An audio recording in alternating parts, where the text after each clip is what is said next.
Hello! What's up, guys? The Insane Game Freak here to bring you a game review. I think it's nothing that I've been hyping up for a while now. And as a backer, I got this game like, a week ago? A week, maybe almost 2 weeks ago? Probably only been about a week. And that is Shantae, Half Genie Hero. Now, this game was kickstarted, I believe, in 2014, maybe.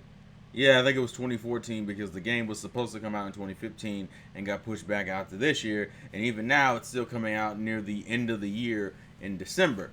I do want to give some backstory on this game before we get into the review, though. For those who don't know, Shantae to me has always been one of those characters that I've been interested in, but it was like mainly for a design aspect. Like, I think her design looks cute as hell, but like you never really hear anybody talk about her games. But the people you do hear talk about her games say her games are fucking amazing and they're awesome. And so I say, well, you know what? They're putting out Half Genie Hero. I'm gonna back the game, and then I'm gonna go back and play every single Shantae game before the game comes out, which I did do. I actually did it in 2015 when I thought the game was coming out, and then the game didn't come out, and it was like, oh, whatever. And just to go over quick thoughts, I think the first game is because the funny thing is that it's really easy to do for one particular reason. Shantae, including this game that's coming out for you guys on the 20th, is fucking it's her fourth game. She's only had 4 games. The first one was on the Game Boy Advance, no, Game Boy Color, while the Game Boy Advance was out. The second one was on the DSi eShop or Wii Shop, and then you had Pirate's Curse that came out in 2014 on everything under the sun. It's out for everything under the sun now, actually. And Half Genie Hero, which is also everything out under the sun. If you owned a 3DS, you could literally play every one of her games. Ironically enough, you probably won't be able to play Half Genie Hero unless I don't know if Half Genie Hero is getting a 3DS port, which it would surprise me if it didn't, considering almost every other Shantae game was on there. And just to give you quick thoughts on each of those games, because there's a playthrough of Pirate's Curse if you want to see any of that on my channel, which I'll link somewhere on the screen or in the description.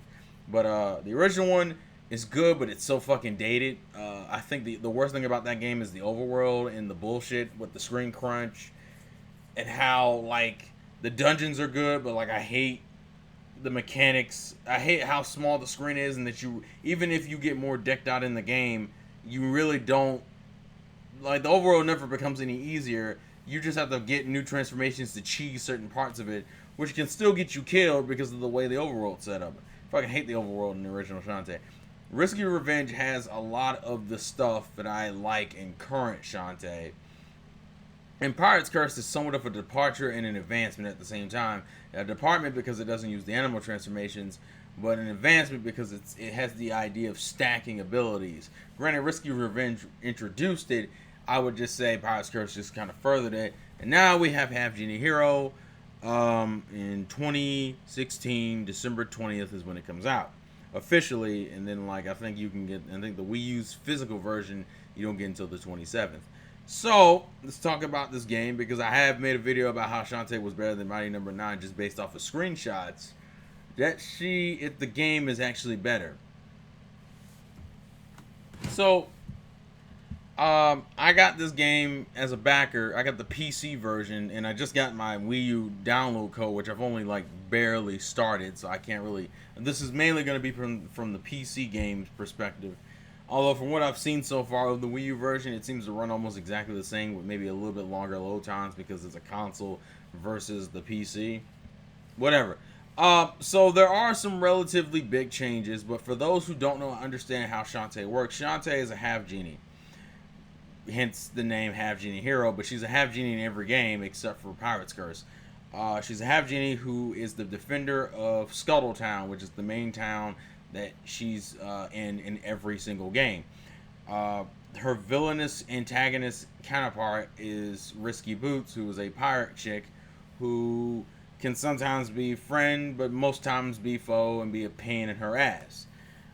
This game is probably the most disjointed without really having an ongoing plot. She gets warned by the Genie realm that some shit's about to go down, but that's, even though that's a thing that she needs to worry about, like, the majority of the game is doing random nice things for people while also helping your uncle build this dynamo, which leads into plot important stuff later on, which I won't get into.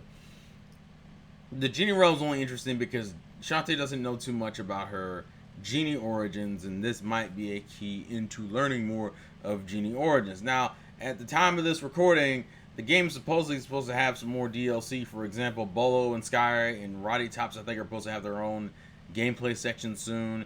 Risky Boots is supposed to have a gameplay mode, which you can actually see in the menu. But for right now, I think it's just the Shantae and then Hero mode, which you get when you beat the regular main adventure. So the way Shantae plays is pretty much like a Metroidvania game. You go around, you explore areas, you get abilities, you upgrade those abilities, and then you can come back to older areas and get more items and get more stuff, and you can deck out your character. They become stronger and more powerful, and by the end of the game, you can become God tier. That's how most Shantae games work.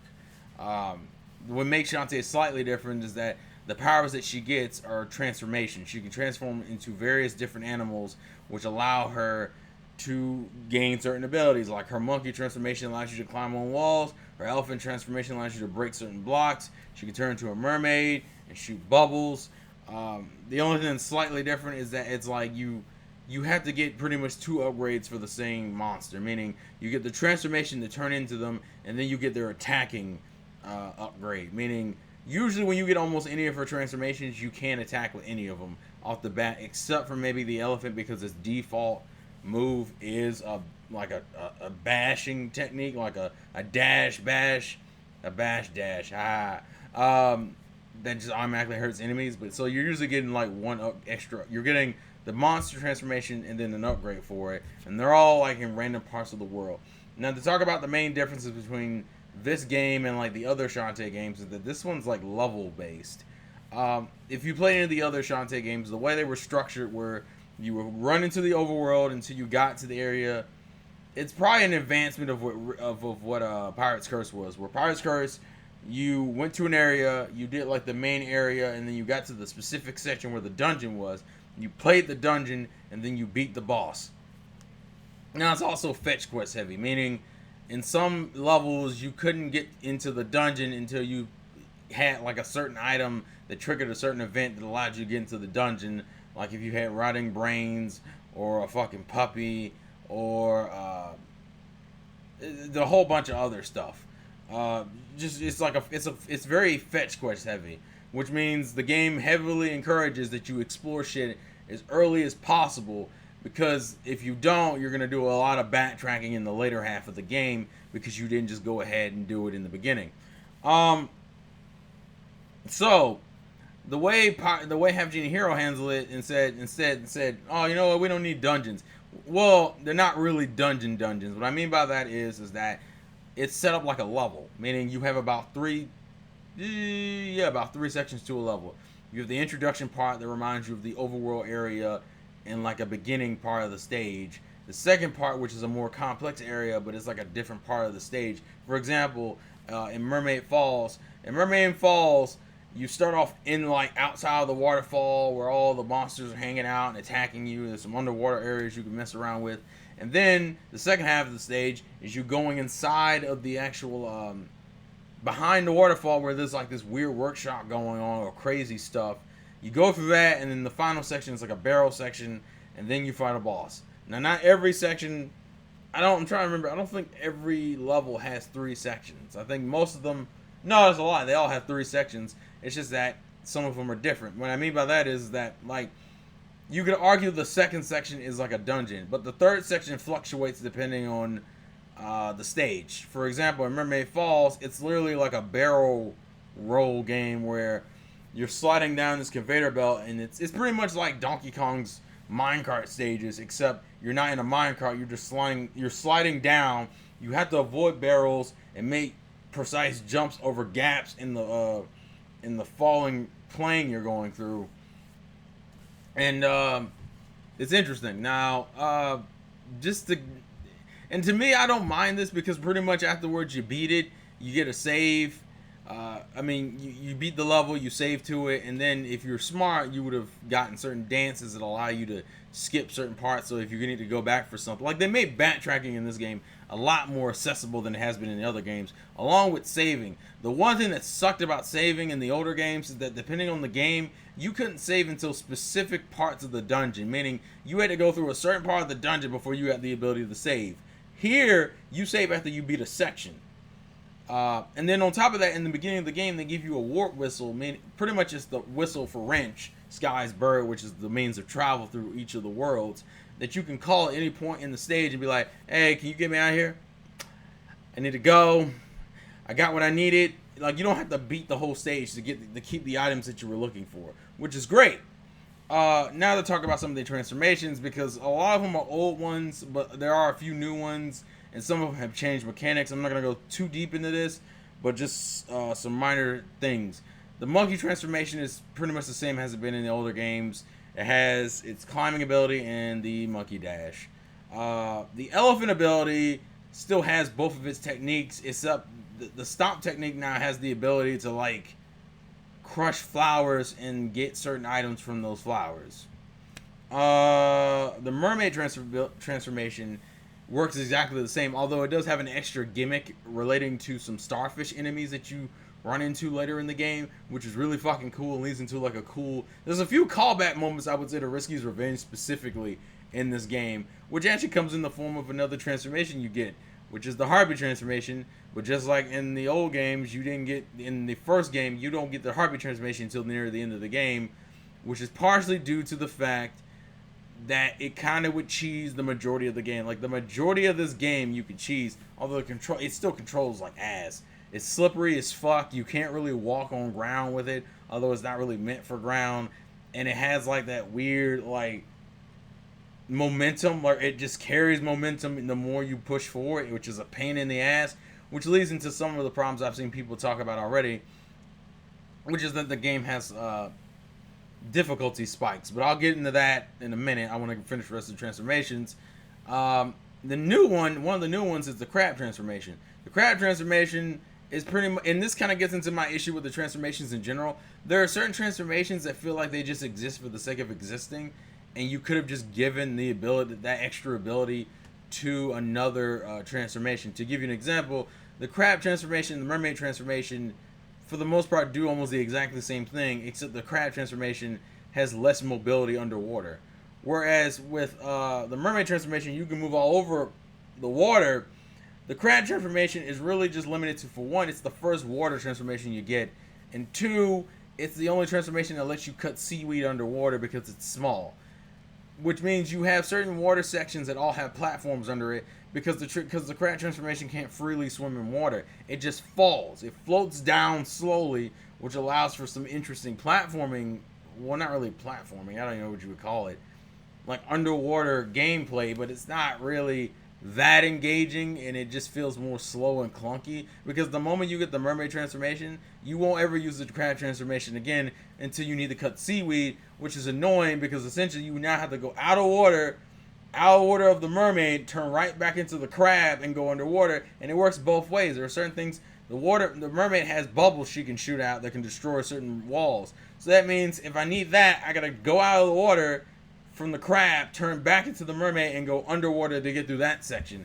It just seems unnecessarily complicated for no other reason than, oh look, you spend some extra time jumping in between forms. The other thing I kind of wish they did is that for those transformations you could transform in midair, although there are certain transformations that would break the game if you did that. Which gets into my next transformation, which is the bat transformation. The bat transformation is almost the same situation as the harpy transformation. It's a GIMP version of the harpy, where the bat transformation allows you to fly, but you can only fly horizontally. You can't do any vertical shit. You're stuck. Wherever height you transform at is the only height you're gonna be at, and you can only go left or right. You can't go up or down. Once again, it comes off as a nerfed version of the damn harpy. The difference is that unlike the crab in mermaid situation, you don't really... Oh, no, that's a lie. That's a lie, because there's one particular dungeon in the game that requires you to use the bat over the harpy, and that's because the bat's secondary ability lights up dark areas, which is used for like one of these mini challenges, which is kind of talks about the upgrade system. That unlike other games where you got transformations in dungeons, you pretty much get transformations after you beat a stage. Not every stage, but you get most of your Bane transformations, and then you have to get your power-ups throughout exploring the stage. The rest of the transformations are almost all optional, and you don't need them except for like the spider one, which is the last. It's not really new; it's just a revamped version. The spider transformation was in the original Shantae game. The difference was in that game, you could climb the background walls, which was cool, and I liked it, but it wasn't like amazing. I kind of like its use here better because essentially it can now climb on the ceilings of walls, meaning, and it gives you a cool, because essentially you can cheese certain stages. That's the one thing I like about these upgrades. It makes it where certain stages are just fucking jokes. For example, there's a sand stage later on in like, it's like the third level in the game, where if you have a bat transformation, you can cheese the entire fucking stage. Well, the second half of the stage. No, third half, my bad, third. You can just cheese the rest of the stage because the bat transformation allows you to fly over stuff, which makes the platforming in this game fun the first time, but like it's a joke the rest of the time, which is perfectly fine because now I have the option to do it if I want to. The platforming the first time around is actually pretty fun, but I know a lot of people don't like it because it has the same similar problem that Pirate's Curse had, where Pirate's Curse had random spots that were like difficulty spikes, except this game it seems like all over the place, whereas like in Pirate's Curse it was mainly the end of the game. The end of the game, like the final section of the game, was the most pain in the ass it got because it was like, oh yeah, by the way, you had to climb this tower and do this ridiculous ass gauntlet on each level to get up to the final section of the game to fight the final boss, and you're like, oh my god. Now granted, the game was forgiving because you only had to do it once if you were smart and hit the chains that dropped down. It allowed you to just skip it if you had to come back, but you had to do that whole gauntlet at least once. I don't find it as offensive as other people did, but I know people find it offensive. But yeah, getting back onto my main issue with the transformations, that some of them just feel like they give you a nerfed version of that transformation in the beginning of the game, and then you get the better version, and the only reason why you would have to use the old version is for really specific things, like for example how the crab is the only water transformation to fit in the small areas and can cut seaweeds, and the bat transformation allows you to it's a smaller version of the harpy, and it lights up dark areas, which only really applies to one particular dungeon in the mini dungeon in the game, which is where you usually get abilities and heart containers, which they kept. So as far as the transformations go, I like them, but I feel like they're still set up in a way that can get on people's nerves. Although there is one other thing about the transformations I'll bring up, and then we can move on. Holy shit. That crab transformation, there's a particular, I'm going to spoil it because it's not anything major, and it's an annoying fucking thing that you wouldn't think to do. Now, in like other games, and like other Shantae games, there are certain things that can kill you in one hit. And in one of the stages, there are lasers that can kill you in one hit. And when I say kill you, I mean like just reset you to the beginning of that section of the stage, but not necessarily like, meaning you can't just take a chip damage, you're going to die from it. And there's a particular stage in which you've learned up until this point that the thing's a one-hit kill, and they present you a situation where it's like, how do I get past the laser because there's not enough time for me to use it, and you're like, well, it has to be through a transformation you would already have in the game, and then you find out, and this is something that's really dumb, the crab transformation and some transformations have this little mini gimmicks just to help them out before they get their upgraded abilities, and one of the things that the crab gets is that since her crab form can attack until you get the crab claw, which allows her to cut seaweed, they give her like this helmet, like she can pull over her shell so she doesn't get hurt by enemies in the water. And then you find out that shell can also block one-hit kill lasers. This is a fucking problem, and this pisses me off because there's nothing in the game that would tell you that that's what it could do. It's like every other transformation gets killed in one hit. And obviously, yeah, it's a shell. It'd probably be the most likely to take the hit. But there's nothing in your mind that would make you think that, yeah, of course, her fucking shell, especially considering the stage that you find this out in, isn't a stage that the crab was even used in. It's such a dumb gimmick. Oh, and by the way, your crab transformation can block shells. So some people can get stuck on a stage because they didn't know that. Just a minor little nitpick. It's only one time, but for me, it just pisses me off. I love the upgrade system. I actually like the way they have it now where you can kind of like toggle it on and off. So if you want to present yourself with a challenge, and let's say you want to go back to using like Shantae's hair at a lower whipping speed or less damage, like a self-imposed challenge, but you still wanted it, you could turn the shit on and off as you please. I like that. The inventory system is cool. You pretty much don't have a map, but you really don't. There's only like maybe one stage that I really felt like I missed it. Like the map in the other games was cool, but it wasn't really like in the other games it made more sense. But because there's no dungeons officially in this game, you don't really need a map and plus considering you can either buy a transformation that allows you to warp to next sections and skip the other sections, or use the wrench bird call that you get at the beginning of the game. It's not that big of a deal for me personally. As far as not having a map, I love the animations. The graphical art style is cool. I think the story is the story is nice, but I feel like it's misjumbled. Like it's like though because of the whole Genie realm stuff in the beginning of the game that isn't really brought back up until near the end of the game. And the whole middle of it apparently was supposed to be pushing this message of Shantae being like, both sides of me are important. Whereas like she was like supposedly she's obsessing over her genie side way more than her human side, making it seem like her human side wasn't really worth anything. The problem I have with this in particular is that the game doesn't do the best job of conveying it. Even like the way Roddy Tops and Sky and Bolo are used aren't the greatest because they're like featured in their own little section of the game, but they don't do much in their sections of the game. Bolo is featured in Mermaid Falls, doesn't really do anything. He just kind of serves as a visual gag. Roddy Tops is in like the air section of the game. Once again, doesn't really do much, and it's kind of hard. It kind of sucked for me personally as someone who likes the Shantae stories because Pirate's Curse actually introduced certain elements about their characters I like how Bolo's insecure about how not smart he is, and so the Sky Baron stuff with him.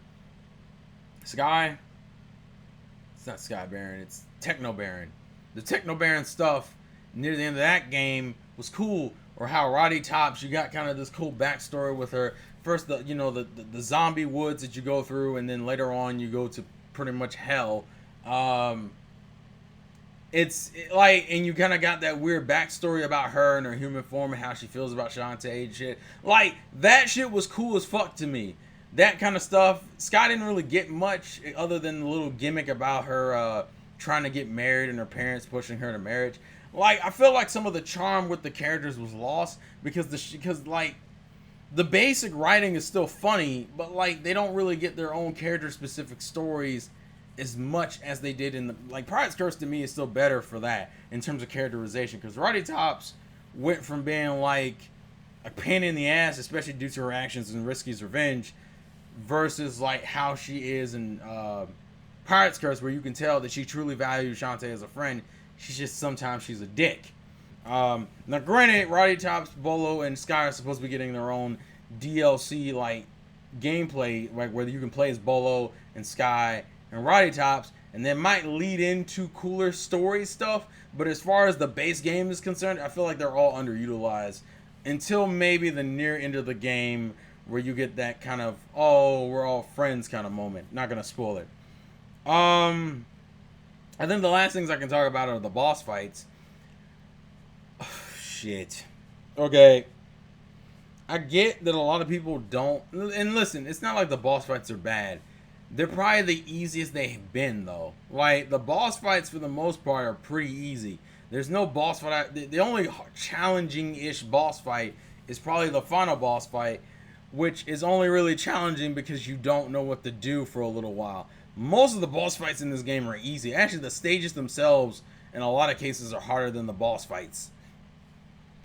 Take that as what you will, which is one of the reasons why I say the difficulty spike argument is a lot more consistent here, because the difficulty spike's gonna go up and down. Like for example, the desert stage, the first half of it's pretty chill. The second half is the chase section, and then like the third half is like a pretty nasty. It's not like disgusting, but it's a relatively challenging gauntlet. And that's like the second main. No, yeah, that's like the second main stage in the game, right after Mermaid Falls, and it's like, oh my god, what the fuck. Whereas Mermaid Falls is a pain in the ass in the middle, in like the second section. In the third section, it's kind of difficult, but not really. That's the way it fluctuates. The game's good about tutorials. The game tells you exactly. You can always get hints and know where you need to go if you don't know where you're looking for stuff. There's a cool art gallery. It's a fun game. Like I really enjoyed it, and and just so you know, there will be a playthrough of this game on this channel. Now, whether or not I stream it here first or I stream it on Twitch and then just upload it here remains to be seen, but look out for that soon. I'll probably be doing the Wii U version because I haven't technically beaten the Wii U version, but I've already beaten the PC version of the game. Overall, it's kind of hard because I would arguably say that I like this game overall more than Pirate's Curse, but there are certain things that Pirate's Curse does better. Primarily in the sense of, they also fix a lot of the transformation issues, because for those who don't know, the biggest issue with transformations in the old Shantae games is that they couldn't figure out a way of making it faster. For one, there's now a power-up that you can buy that makes the transformation faster. On top of, they kind of reconfigured how it works. In the old games, you had to do certain combinations of buttons to get the certain transformation, which was a pain in the ass because you could easily fuck it up. Especially considering other transformations later in the game were more annoying to do theirs, and then it didn't make the game fluid. Like, it felt like the pace got slowed down. The second game was like, well, we'll just hold down the button, and depending on when you let it go, depends on what transformation you get. Once again, still kind of works, but it's still not quick. So they kind of did like a weird advancement / fusion where you hit the Y button to start the transformation dance, and then you just hit a direction on the D-pad that correlates with the animal that you can see on screen to turn to the animal. The only problem there is that because there's like 12 transformations you can do in the game, when you get more transformations, you get 3 cycles of D-pad selections. So like, there'll be like, the first left cycle will be a monkey, the second one might be the bat, the third one might be the tree transformation, which really doesn't matter because it's an optional transformation that doesn't really add anything into the game, other than, oh, you can now have a way of getting free health without actually having to, while just having it in the game. If you fuck up your timing, you could easily mess up and get the wrong transformation, which I did a few times while playing the game. But it's still an advancement. I still like it. I kind of wish it was like a cycle, though, where you hit the Y button and then they just give you like a spin wheel of all the transformations, and you just hit a certain way on the analog stick instead of the D-pad to get the transformation. But it works better, and it's fine. I don't feel like I'm losing pace. Really, I got pretty good at just doing it off the fly near the end of the game, so I like it. Overall, it's definitely better than my number 9, going back to the original question. It's really fun. I wish the story is probably the weakest aspect of the game for me, because I wanted more in terms of the lore, in terms of like Shantae's relationship with Sky, Bolo, and Roddy Tops, and her relationship with Risky Boots seems to be just as bad as it used to be, where Pirate's Curse kind of led into possible other things, and then like she just went back from being like a full bitch in this game, and it's like, although she's barely featured, she's only really in the beginning and the end of the game. Like, you barely see, you don't really see, but then again, Risky Boots also has a playable mode coming, like Bolo, Sky, and Roddy Tops. So, once again, there's potential for this game to get better, but as of right now, I think it's good. I think it's like $30 if you buy it physically. I think it's definitely worth the $30. It has a lot of replayability because you can play in hero mode, you can do self-imposed challenges, and as more and more free DLC comes. But I don't know if it's free. I need to check. At least for right now, I think it's free for backers. I don't know if it's free in general though, but I'll keep you updated, and I'll probably do an update to this when the DLC comes out, and then I'll probably review that individually. But this video has been going for 30 minutes. Yeah, it's a good game. I really enjoyed it. I think it's a lot of fun. I think it's definitely worth $30. It'll probably take you about 7 or 8 hours to beat the game. I still think like it has its issues, but there's like if I had, I think it's perfectly fine. I think it's worth the money, and it's fun, which is really what it boils down to. Is the game fun? The game is fun as fuck.